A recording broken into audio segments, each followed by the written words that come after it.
Hi, my name is Daniel Kov and I have Crohn's disease. I started having symptoms when I was 12 years old, but I wasn't officially diagnosed yet.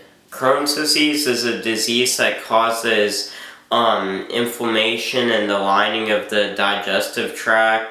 The inflammation in the lining of the digestive tract makes it harder to digest food. I had Crohn's flare-ups, I had diarrhea, and eventually I started losing weight. One thing that makes my life different from a regular person's is I have to be on a very strict diet and eat healthy.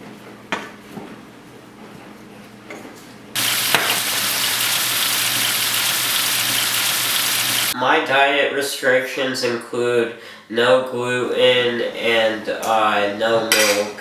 Examples of foods with gluten are pizza, pasta, bread, and so on. However, I can have alternatives, like, for example, I do eat gluten-free bread, and that doesn't hurt my stomach. And also, as a substitute for milk, I just drink almond milk instead. Another thing that makes my life with Crohn's different from a regular person's is every 2 months I have a nurse come in to do Remicade infusions. So my name is Linda Barrera, and I am a registered nurse of Infusion, and I work with Providence Specialty Pharmacy, and I'm one of the clinical nurses there, and I've been working with Providence for 25 years.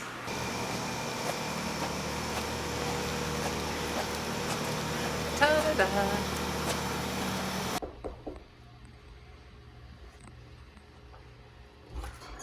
Hi, Linda. Hi, Daniel. How are you? Good. How are you? Great. You ready for your infusion? Yep. Awesome. For sure. Let's do it. Yep.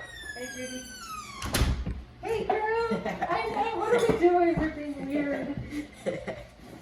I've been a nurse for 31 years. I graduated from nursing school in 1988.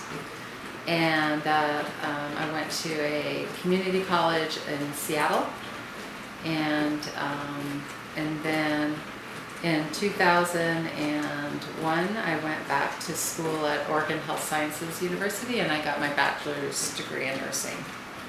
I've worked in a variety of positions. I've been on call, I've been a case manager, I've worked coordinator, and now I work evenings and weekends.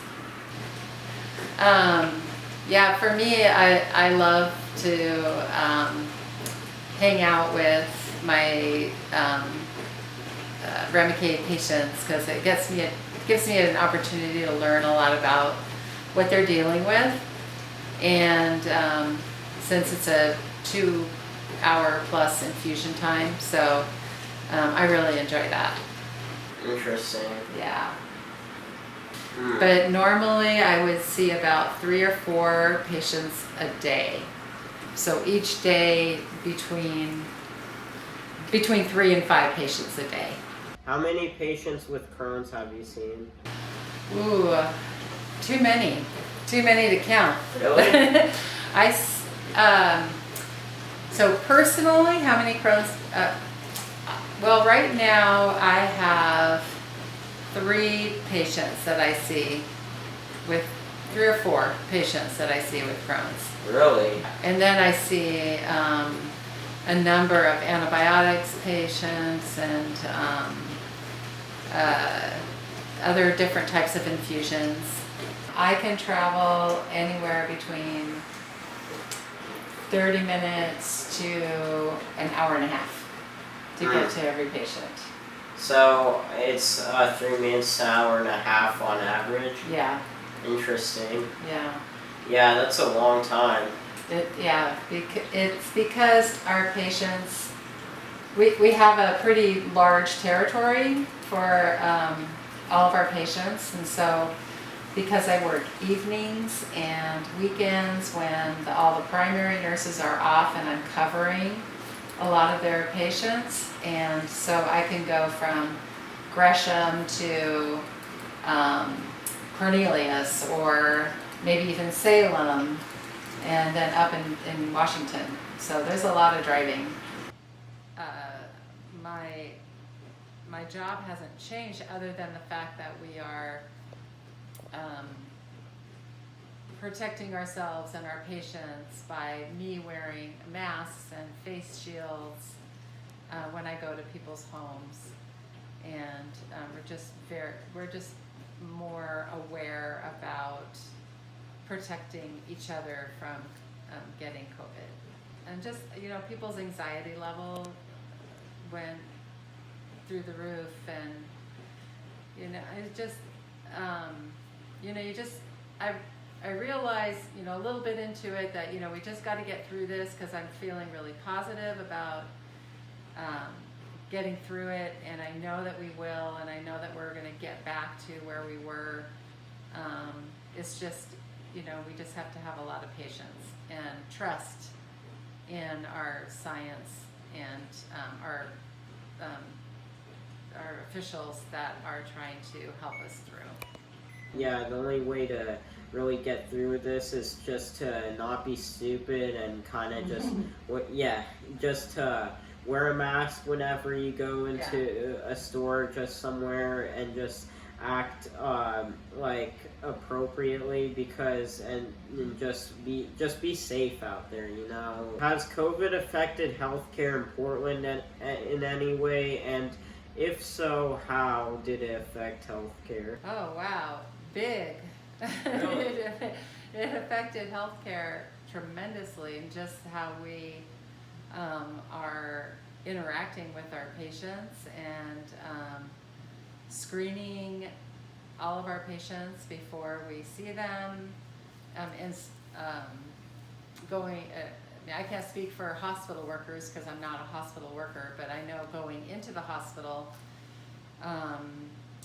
your temperature is taken before you can go in, and patients are limited to their visitors, and every patient has a COVID test before they are before any procedure, or before they're even admitted to the hospital. And I have not been personally involved in treating any COVID patients, but I mean, in the news how awful that's been throughout the world. For sure. With hospitals being running out of ventilators and equipment and all of that. It's just been a tremendous pull on resources, and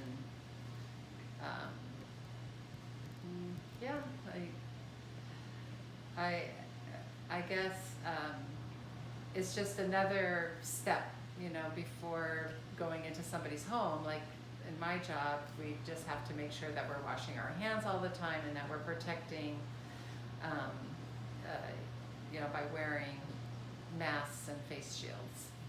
Yeah, for sure. That's really the only way to stay safe. Mm-hmm. Yeah, and I'd say that's crazy how it's affecting healthcare, and like just this pandemic is crazy in general. Yeah. Every time I see Daniel for Remicade, I draw his blood work, and that just includes just to make sure that his liver is working okay, his kidneys are working fine, his blood count, white, red blood cell is working, or that they're not out of whack.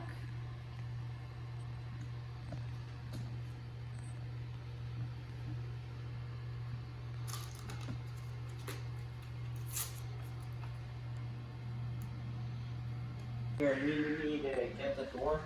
Yes, please. All right. Hi. Here. Oh, pretty.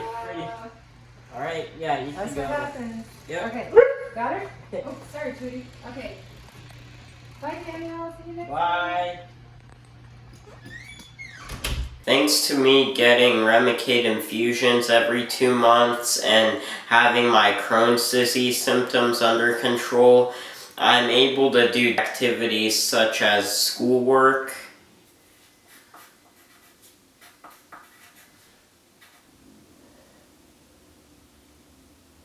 I hang out with friends. Yo, what's up, man? What's up, bro? What's up, bro?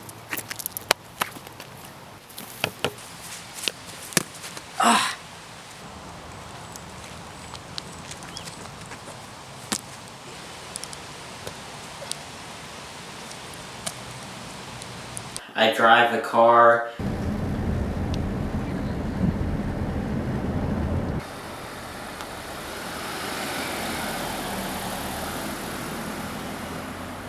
I make movies. I watch TV.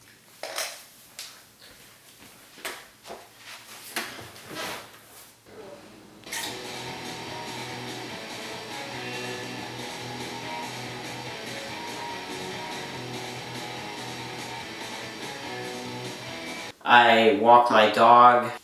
I have to live with Crohn's disease, a disease that affects my everyday life, just like everyone else nowadays have to live with the COVID pandemic, which affects their life. And just like I have to protect myself from Crohn's flare-ups by being on Remicade and being on a diet, everyone has to protect themselves from the virus by wearing masks, social distancing, and even getting vaccinated. In today's world, we're all living with a virus.